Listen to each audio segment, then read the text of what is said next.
திருப்போரூர் கந்தசாமி கோயிலில் காணிக்கை செலுத்த முயன்றபோது உண்டியலில் ஐபோனை பக்தர் ஒருவர் தவறவிட்டார். உண்டியலில் விழுந்தது கடவுளுக்குத்தான் சொந்தம் என கோயில் நிர்வாகம் கூறுவதால் திக்கற்று நிற்கிறார் அந்த பக்தர். ஒரு வழியா குடும்ப கஷ்டத்தை இன்னையோட தலைமுழுகிற. ஆட இவ்வளவுதானா? சரி, என்னால முடிஞ்ச உதவி. இத வெறும் கையிலையா கொண்டு போய? இதுல கொண்டு போயிருவோம். என்னடா சத்தம்? இவன் எங்க இவ்வளவுதாம போறான்? இது மட்டும் அப்பாவுக்கு தெரிஞ்சிச்சு பெருமைப்படுவாரு.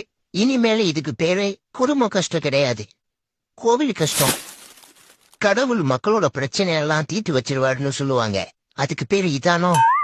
என்னமோ, நல்லா இருந்தா சரி. ஐயோ, என்ன முருகா இந்த பக்கம்? அத நான் கேட்கணும். இது கோவில். அதாவது முருகா, உண்டில விழுந்த ஐபோனு கோவிலுக்கு சொன்னான்னு கேள்விப்பட்டேன். அதுக்கே அதான் லோன் டாக்குமெண்ட்ஸ் தூக்கி உண்டில போட்டேன்.